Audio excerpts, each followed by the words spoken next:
I don't even know what I'm doing. I'm just like...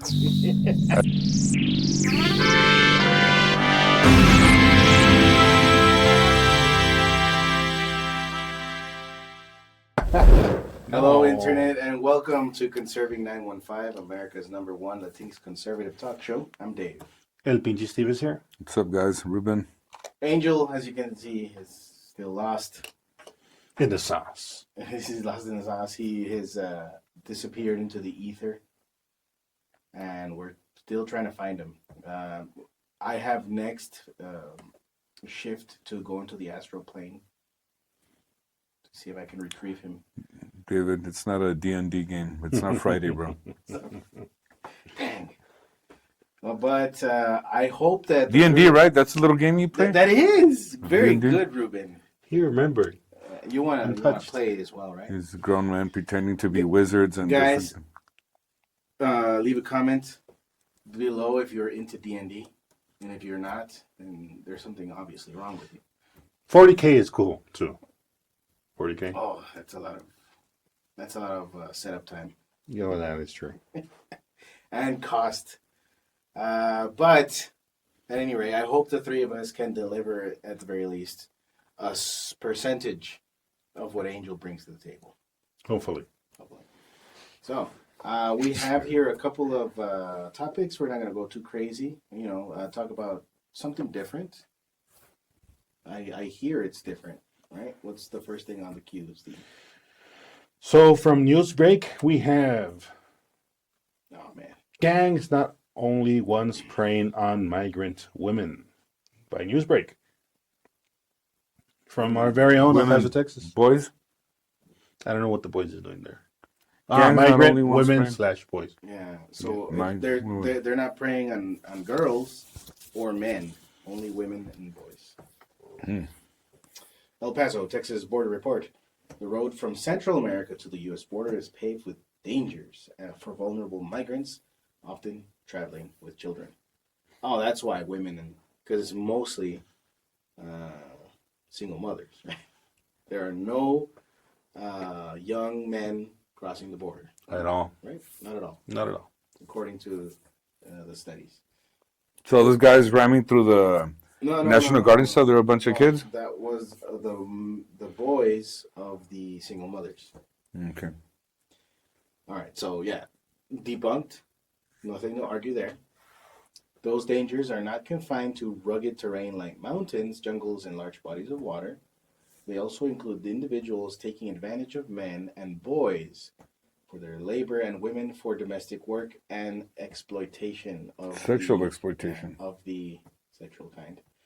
The predators are not always members of criminal gangs carrying guns and masking their faces, but often other migrants who befriend you or were supposed to protect you, according to Costa Rican think tank researching the mass movement of people through the region. So, isn't this something that we were saying was happening?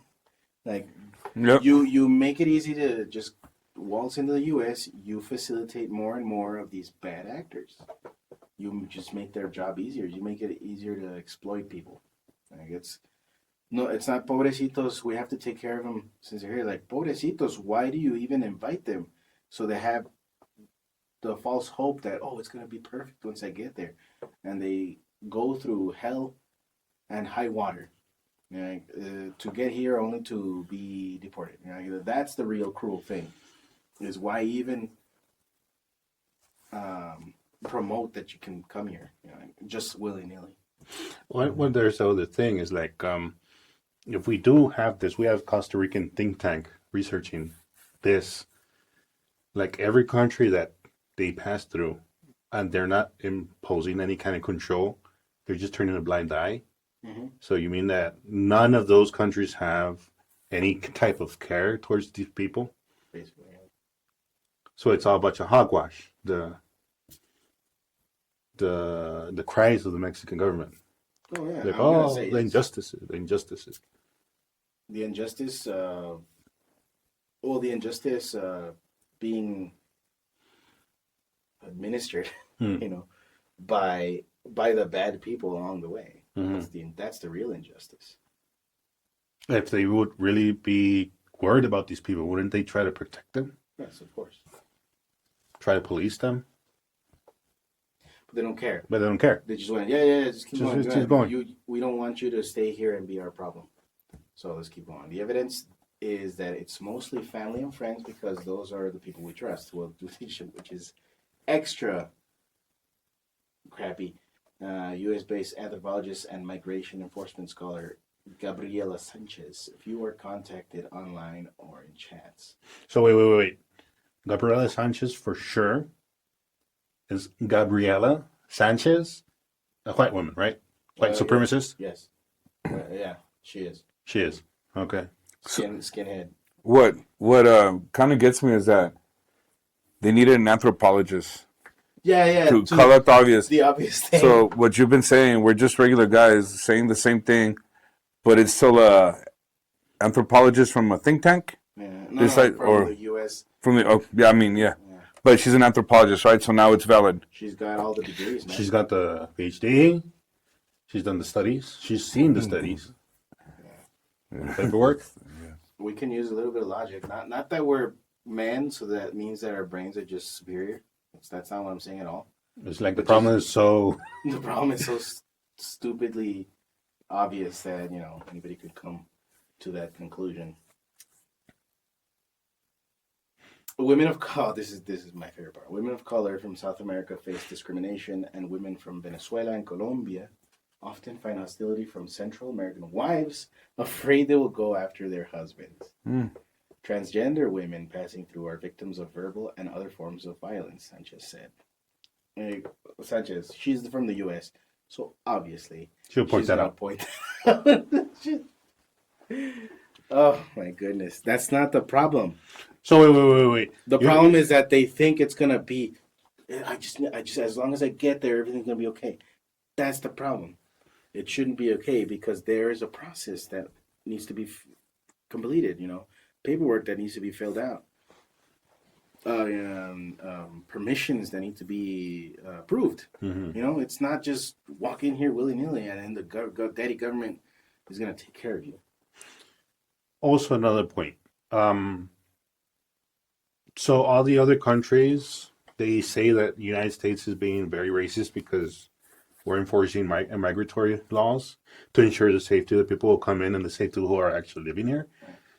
But also everyone else they pass through there's a kind of racist contagion within the very populace, which pushes them to discriminate against these migrants. I thought that was only present here. Mm-hmm. Yeah. Well, at least this lady's making it clear that it's all along the way. From start to finish, right? And it continues here. Yeah. Not only are they not protecting them, they're not offering any kind of aid to the problems that they may face. They're still being racist towards them. Mm-hmm. Okay. Which is a real crime. The only crime. The only crime, if we're being honest. Keep going. Keep going. This is stupid. Okay, women are most often the victims of human trafficking in Central America. But the number of those who are exploited for their labor is slightly higher than those being sexually exploited. So wait, on top of racist, they're women haters? Women haters, yeah, they're bigot, misogynists? Okay. Yeah. Okay. I thought they were only here. All of them were only here. Research shows transitional criminal organizations have a limited presence. Transnational. That trans really got What's transnational? Countries trying to turn into another country? Yeah. They're criminal organizations that start off in Mexico, but they branch out. They transition over all sorts of things. They have limited presence in the region, but it's local gangs that prey on migrants passing through. Oh, no. I got it. For example, in Mexico, as you said, it's the criminal organization that blends into the national government. That's why it's transnational. It's a gang transferring over to the national government. Transitioning into a government. Yeah. Wow, that actually makes perfect sense. And I like that. That's going to be my headcanon from now on. Okay, documenting crimes against migrants is a challenge because many don't report them. Obviously, because if you report it, you put yourself out there, But it's not like that any other government other than our own, is going to do anything about it. They're going to be like, yeah, oh, you're going to the U.S.? Yeah, keep going. Researchers estimate women are most often victims of abuse and that labor exploitation is just as common as sexual exploitation. Like, why put these people through this? Like, this should never have been an issue, to begin with. And you also hear these stories of people who have to pay fee after fee after fee to get in here. Well, if they had that money to begin with, if they were able to scrounge that money up to begin with, couldn't they have used it in a better way in their own country to maybe uplift themselves and their family? I don't know. Well, I mean, all of this doesn't make sense. Who knows? Ever since Biden said, as soon as I win, immediately surge the border, which as soon as I steal the election, immediately surge the border. So I mean, he started this even before he got installed, before he cheated to win. Now, Sanchez, which actually does say here, it's hard to migrate legally. Sanchez said. Wasn't that the point? Like, yes, that's the point. It's not supposed to be a cakewalk. I mean, to any country, I would think it's not easy to migrate to any. Oh no, the things I had to go through to go to the Spanish government, to go to live in Spain. The things I had to go through. Well, you don't have to share any of that here. This is a family-friendly show. Yikes. I wouldn't. Yeah, Were I wouldn't put you guys through it. No. Did you get there in a big old caravan too? When you got to Spain, or No, it everything works was differently? legit. No, Everything was legit, which you didn't break in, push which is what made it grueling. So people are unfamiliar with the requirements or how to go about getting the required paperwork. It is hard. It's quite the slog to get through, but it's worth it. And the reason why it's hard is because people get vetted. You just don't let anybody in. I don't think any country just lets anybody in, right? Exactly. No, you're right. And see, all these people they must have never traveled internationally. All these guys that think it's cool that people can just come in. I mean, we've been lucky to travel several places, and everywhere we've gone in Europe and stuff, you always show who you are, and you have to walk in to a foreign country with respect and abide by their laws, right? And it's like everyone expects the United States not to abide by any laws. It's just weird. Because I guess, isn't that like a sign that of these other countries that say that our laws don't matter is because, you guys can take care of it. You guys are the richest country. Oh, so they're admitting that we are actually number one. We're actually better. Well, I don't know about being the richest because, I mean, we're 30-something trillion in debt. And still. Huh? And still. So. I mean, And no, you just bummed me out, Ruben. Thanks. You reminded me of. no, but I mean, what was your point that you said that why would they let them all in, or what? Like break the law, or I didn't quite catch that. I think you're making a point, and I kind of lost it somewhere. Anyways, I don't know. well, it's like what I've always said. They're just future Democratic voters. That's There you go. that's what I was going to make that point. The Democrats were cool while they were running their regime, their what do you call it? Their coup d'état. Because they were future, they're like, maybe we can't steal it again, as was proven in the last election. We can't steal the election anymore, so we need to import voters. And that's what all these people were, Yeah, basically. All right, so let's move on to the next. Is that Oh, Sanchez, or what's your name? it might be. Let me see. Oh, She's not white. social We anthropologist. can't show that to the people. It's going to break the narrative. You guys don't look up Gabriela. Oh, she's kind of, you can see by her hand, she's about to go like that too. she's like getting ready. So dumb, huh? Do not look up Gabriela Sanchez. By the way, she's a social anthropologist. Don't look her up. All right. It'll break the illusion. Next. What you got, Steve? Immigration expert explains. I thought we were going to talk about something else, guys. Yeah, we're gonna. Yeah. Well, I just work here, guys. I just work. Immigration expert explains ICE's deportation priorities by Ariel Jensen. Now, I shared this one. I thought it was really funny. Overall, has that, liberal tinge to it. It has that little pobrecitos migrantes kind of flavor to it, but it gives one very important point right at the beginning that I think just destroys all the pobrecito migrantes narrative. Let's see here. Idaho Falls. Many area migrants are concerned about being deported by U.S. Immigration and Customs Enforcement. However, this is the real point. The immigration laws have long existed, but they are now being heavily enforced. Why the heavily though? I was gonna say they're enforcer. Being enforced doesn't mean they're heavy. I mean, how can you lightheartedly enforce the law? Like, yeah, you broke in, but it's okay. It's okay. I mean, it's not being enforced. Enforcing it is not heavily enforced. I don't know. Maybe they got a 300-pound agents enforcing this law. Or pure muscle. maybe all of us are gonna get a job. They moved from the horses to the jeeps, and apparently those are thousands of pounds more heavier. No? Yeah. Or maybe they're using electric vehicles with a heavy battery, There you go. That's or the vans. So a local news aide spoke with an. Well, this is pretty much the law of the land. These immigration laws have existed for a long time. It's just like we're just shutting everything on. Things that were shut off for the last 4 years. See, this is what I never got from the Democrats. We need immigration reform. No, how about just enforcing the law? Yeah, You don't just enforce it. because to the Democrats, immigration reform means let's get rid of all immigration policy. Just like when Joe Biden said he wanted more border agents. Mm-hmm. Did he want more border agents to actually stop the invasion or to facilitate the invasion? That's what people don't understand. He's like, oh, we wanted to add more border agents. Yeah, to make sandwiches and help these guys. I mean, it's just, it's just ridiculous. These guys are, but you know what? I think if you're not totally blind, you like we're able to witness all the corruption that's coming up right now, which is, but if you want to be blind, it's because you want to. It's not because information is not out there. You know what I mean?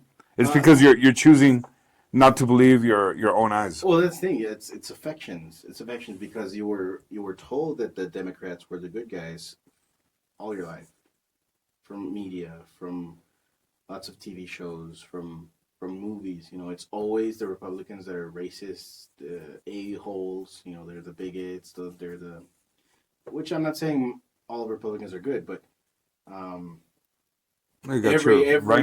every single time the Democrat was the guy. He was a good guy. Mm-hmm. The liberal guy, he was always the one standing up for everyone. Standing up for women while having women get beat up by guys in sports. It's just the opposite, Mm-hmm. So yeah, maybe it's just the affection that you have for this idea. Well, the idea is false. It's collapsing, yeah. And it is collapsing in front of you. And like Ruben said, I agree. Like some people are saying, well, I thought Trump was going to do this, and he's been in there for like 2 weeks. I mean, you can't undo four years and then the 8 years of Obama, 12 years of destruction in a couple weeks. Come on. Like even Bush, man, I would say. Yeah, I would even throw Bush in there. Because when did the debt really start ramping up? When did we hit the first trillion? Let's look it up. October 23 of 1981. America's national debt crossed the 1 trillion mark. Is that Reagan? 81? 81. It is now 36.2. I'm surprised. 81, that's 34 years. So I'm surprised it didn't go faster. But it is kind of exponential, it's not gradual. It seems to be like exponential now. Mm-hmm. So yeah, I would say since maybe even before 81. Jimmy Carter? Yeah, it just boom. Well, you know what Trump always says, that Biden's happy because Jimmy Carter was a West president, and now it's him. No, it's he broke a record, guys.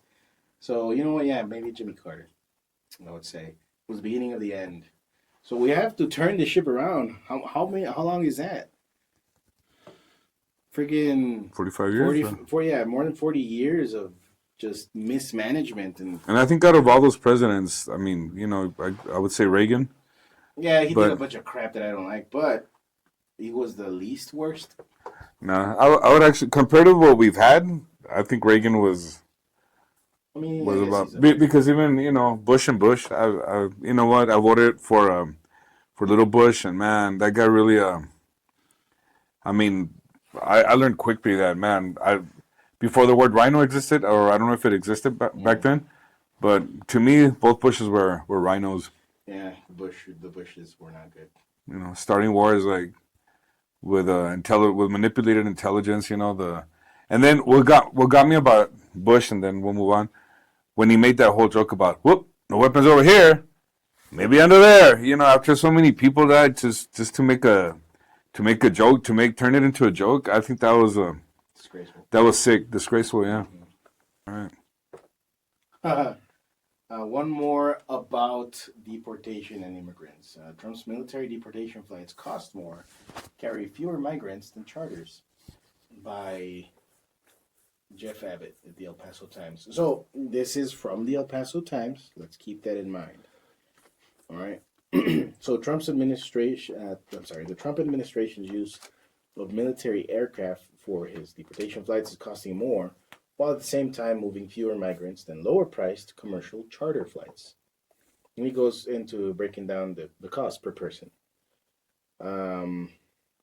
What gets me is all these liberals all of a sudden being fiscal Yeah. conservatives. Oh, now you're... Now he's concerned What about- about the budget. Yeah, so keep scrolling. And similar contracted charter deportation flights from El Paso cost taxpayers $11.69 per person to Guatemala. Calculation is based on only 80 people on a removal flight, though charters generally carry 120 to 125 migrants.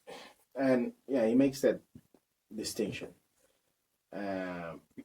But what's the real difference? Like, why use military planes or military planes to carry fewer migrants in? Like, what do you prefer? Right, to basically move them with a tank or with a regular old plane? I'd say this is a greater form of respect shown to these people that are okay. We're gonna let you get back to your country, but we're gonna make sure that you get back safely. You know what I'm saying? It's well. So what are you saying, that they're kind of telling the immigrants, we're gonna get them back safely? Yeah.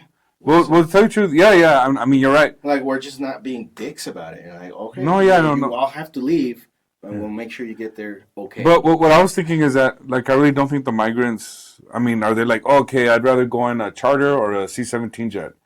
I mean, it's just, and then Veronica Escobar, it's a betrayal of the taxpayers because there is a cheaper alternative. A betrayal to the taxpayers is people like you, Escobar, letting him in to begin with. That's the real betrayal. And then someone needs to tell this person that she's got the job description confused. Like when you're a representative, you're supposed to represent. You're working for the people that can vote for you. Like, and I think in her job description, she thought it said illegal immigrant advocate. I mean, if you want to help illegal immigrants, I mean, that is awesome, but do that on your own dime. Like, the betrayal is coming from you. Because you are part of the big problem. You represent El Paso. You turned El Paso into the illegal alien corridor just because you don't have your job description pat down. Your job description is not illegal alien advocate. It's representative, right? In the United States representative. All right, so I'll keep going. We have a few more comments by Escobar. You went. Oh my God, let's see what else she has to say. Every administration has engaged in deportation efforts, Escobar says. That's never stopped. Well, yeah, maybe. Yeah, sure. Under Biden, were there some people deported? Obviously, there were some people reported. But it pales in comparison the number of migrants that flooded in. Right? Or, I mean, these guys invited this chaos. And they invited, facilitated and promoted by the Democratic. Yeah, because there wasn't anything unforeseen. Like, you woke up one day and, this problem is here. What happened? Just poofed into existence. I mean, you got to remember that speech. you know, the thing, or what is it? You know, the thing. Huh? Don't come. Don't come. No, the whole lot. Come on. As soon as I win, immediately surge the border. And you know what? As soon as I win, give me a break. He knows he couldn't win anything. As soon as I win. Yeah, so freaking disgrace. This is all I'm saying is it's going to be way more money to support these people, especially if they're not working, they're not putting in, into the system. Which, how could they, since a lot of them do not have legal status, right? It doesn't make sense. So supporting these people with welfare, things like that, that's going to, in the long run, be way more than more than $3,000 per person. Yeah, of course, dude. She's just a fraud, man. She's gonna find anything wrong she can with Trump. You know, she's gonna find anything wrong. You know, and what disgusts me is that these people pretend they're fiscal conservatives now. Now she cares about money. Like how people were getting all upset over Trump going to the Super Bowl. Like, your taxpayer dollars are going to protect Trump. Yeah, it was so dumb. You know, Veronica Escobar, why weren't you complaining about the abuse to the taxpayers when you guys were renting out all these hotels for people, and then you have veterans on the street, Americans on the street, that there's no compassion for them because, there's nothing in it for you. Like I've always said, man, if these illegal immigrants voted Republican, those guys would have had the wallop yesterday. Definitely, because these Democrats are scumbags. Yeah, they are. You, Veronica Escobar, you are a scumbag. Well, guys, that's it for today. Thank you so much for joining us. Oh man, I gotta say this again. I can't believe she's a fiscal conservative all of a sudden. She's trying to find ways to use the government money efficiently. What a joke, man. How many vacations did Biden go on? Hey, No, what I'm saying is people are bitching about. He was on vacation for 4 years, pretty much. And I'll tell you something, David and Steve. I'm actually glad he was on vacation most of the time because imagine how much more destruction he could have done if he was actually. If he were trying. If he were trying, he caused a lot of destruction, man. Just not working that much. So in a way, I'm thankful that he didn't work more. People always say, "Oh, he vacationed a lot," and in a way, man, that's the best thing that could have happened to us. Maybe. Oh, look at you finding the silver lining. Who knows? Who knows what deeper hole we'd be in, man. Put it in the comments if you think Courtney Love killed Kurt Cobain. May he rest in peace. It's one of And give a like, subscribe to the channel, and put it in the comments if you knew Biden wasn't elected. That he. Yeah, give us a thumbs up. If you know that he rigged it. Share the show with everybody that you know. Check us out on X and Facebook. We'll see you guys next time. Peace.